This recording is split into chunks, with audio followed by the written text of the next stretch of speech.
Thanks for bringing this issue up, because really, to me, it is central to everything else that we're talking about. We sit closer today to the brink of nuclear war and nuclear Armageddon than we ever have been before as a country in history. Yes. The reality is, we can talk about these very serious concerns about the high cost of living and the terrible conditions of our education system, and we can talk about the need for clean air and clean water, and the talk about safe communities and closing our border. All of these are incredibly important issues. 100%. None of them matter if we are in nuclear war. Yes. Nuclear war is the end of life as we know it. Period. Full stop. And so this should be knowing this fact and knowing that we are here because of Kamala Harris and Joe Biden's foreign policies. The blood is to the knees. And knowing that the likelihood becomes a certainty of World War III, which very likely ends in nuclear war if Kamala Harris is elected as president, should be at the forefront of our minds. How many veterans do we have here today? Thank you very much for all of you.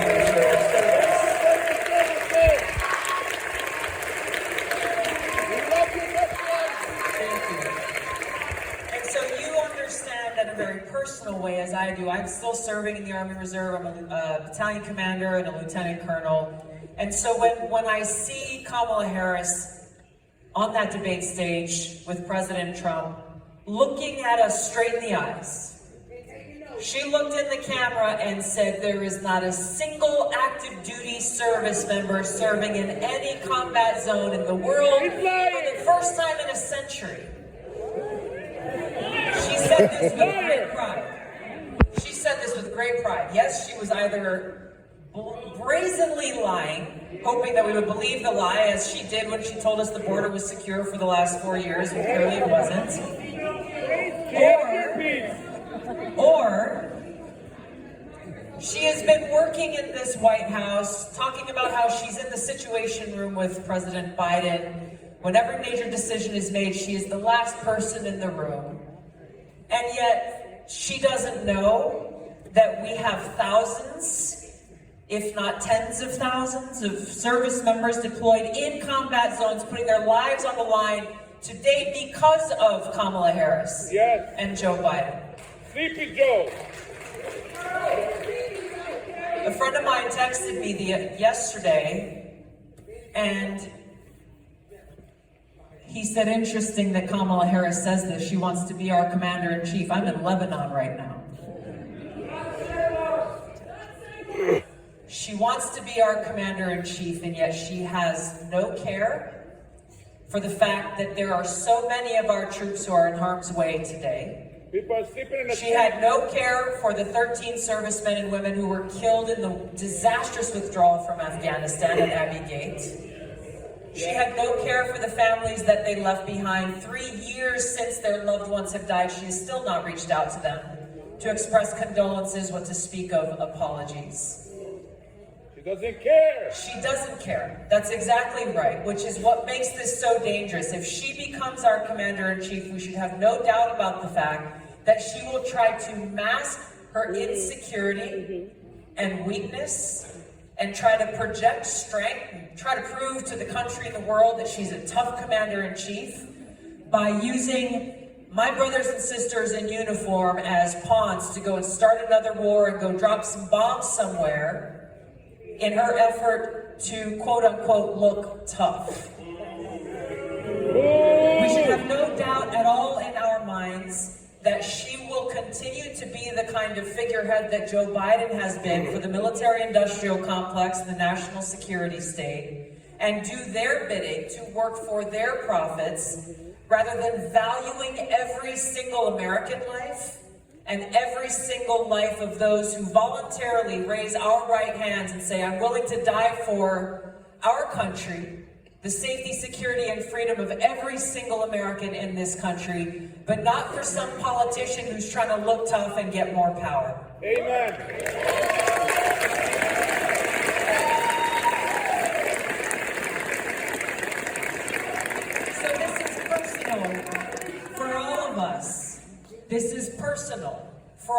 because it has to do with our future.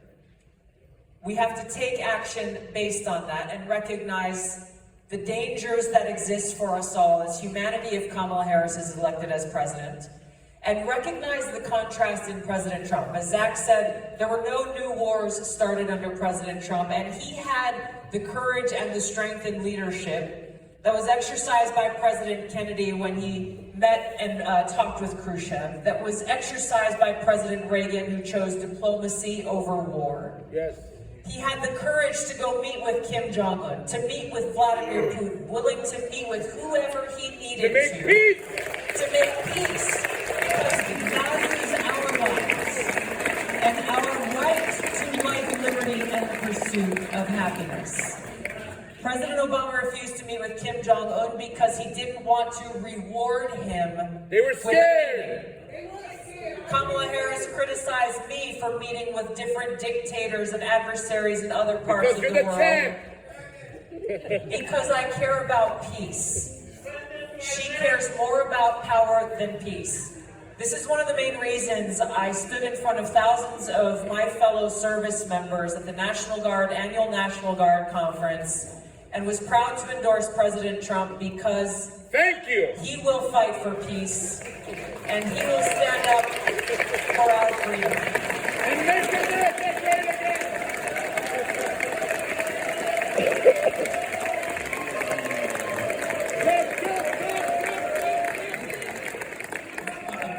USA! First of all, I want to say that I love this crowd.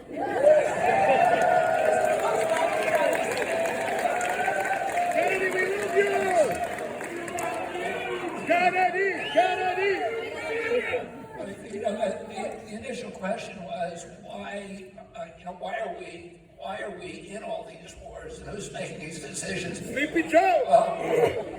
In 1992, we promised that Gorbachev, when he disbanded the Soviet Union, that we would, after reuniting NATO, East and West Germany under NATO, we would never move NATO even 1 inch to the east. We moved it 14 new nations, 1,000 miles to the east. Why do we do this? Here's the reason why.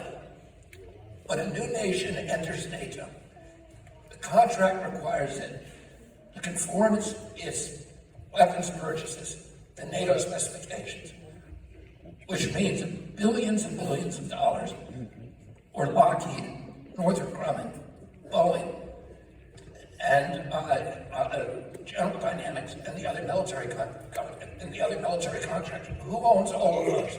One company, BlackRock. And these are the people who are dictating what the Democratic Party does. They're the biggest owners, and they're moving us into those nations for their good, not for the good of our country. They wanted to go into Ukraine. The Russians said, you promised us you wouldn't do this. You went into 14 countries. Now you want to go into Ukraine. That is a red line for us, and they warned us, not just Putin, but generations of Soviet leaders, Russian leaders have said, that's a red line. You're going to force us to respond militarily. Why? Ukraine has a 2,200-mile border with Russia. It's like Canada and the United States. If we put Aegis missiles, Tomahawk missiles in Ukraine, which can be nuclear tipped, we are 3 minutes from Moscow. We could decapitate the entire Russian leadership in 3 minutes. This destabilizes the entire globe. The Russians have been invaded 3 times from Ukraine. The last time they were invaded, Hitler killed 1 out of every 7 Russians.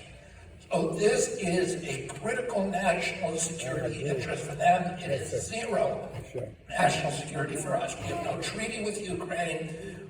We have no interest in them. And they said, do not go into Ukraine. Well, guess what? We overthrew the government, the democratically elected government of Ukraine in 2014. That is when the war started. Yes. And then, Thank you. then we announced Kamala Harris announced in March of 2022, we're going to put NATO in Ukraine. She went to Germany and made that announcement. 2 days later, Putin responded by invading. He had tried to sign a peace agreement, which everybody agreed to except for us. And then April of 2022, he tried again on terms that were very beneficial. The only thing he really wanted was to protect the ethnic Russians who had been 14,000 had been murdered by the new government that we put in since 2014, and most importantly, he wanted us to keep NATO out. And he said, you're going to use it for an invasion of Russia. And we said, no, that's not our intent. We just want, we just want solidarity. Well, guess what? That war was never winnable. They lied to us about it. They said this would be like Cuba beating the United States in a war. There's no way they could ever win. Everybody knew that, but we went in anyway. We required them. They signed an agreement. Zelensky signed an agreement with Putin in April of 2022. President Biden, it's called the Istanbul Agreement. President Biden and the Russians were withdrawing their troops. And the only thing they wanted was to protect the people of Donbass and Lugansk, were ethnic Russians, and to keep Ukraine out. And Zelensky agreed to that. Joe Biden sent Boris Johnson to Kiev and forced Zelensky to tear up the agreement. And since then, 600,000 Ukrainian kids have died, and 300,000 Russians. And now, guess what? Zelensky has no way to win this war. His army is collapsing on every inch of the front. So he is losing. Within a year, they will be vanquished. His only solution, what he calls his path to victory, is to embroil our country in a full-scale world war with Russia. So what do? With our encouragement, he invades Russia. This is exactly what Putin said you're going to use it for. And we fulfilled all of his expectations, and that's why the rest of the world supports Putin now. And then we say we're going to give him permission. This is what the White House said. Thank God that the Pentagon brass have revolted and mutinied and said, we're not going to allow this to happen. The White House, and we're going to allow missiles to be fired into Moscow from Ukraine. Putin said, if you do that, it's an act of war. We will be at war with the United States of America. 2 weeks ago, our country is the only country in the world that has not signed an agreement to not be the first user of nuclear weapons. We've always refused to do that. Russia agreed. China agreed. All the other countries with nukes agreed. We will not use it first. We're the only ones who said no to that agreement. And then we walked away from 2 long-range missile agreements with Russia unilaterally. So we are sending a message to Russia. So 2 weeks ago, Putin changes Russian policy and says, yeah, we're going to use them first. If you have a conventional war against us, we are now going to use them first. And he said he's going to war. The White House wants this. Biden wants it. Tony Blinken wants it. Kamala Harris wants it. The Pentagon went to the White House, the top generals, and said, we are going to mutiny if you try to do this. This is going to destroy the world. Oh, we all need to understand we are closer to nuclear war today than ever we've been before. And Kamala Harris is not thinking for herself. It's BlackRock who's doing the thinking for her, and we cannot afford her presidency.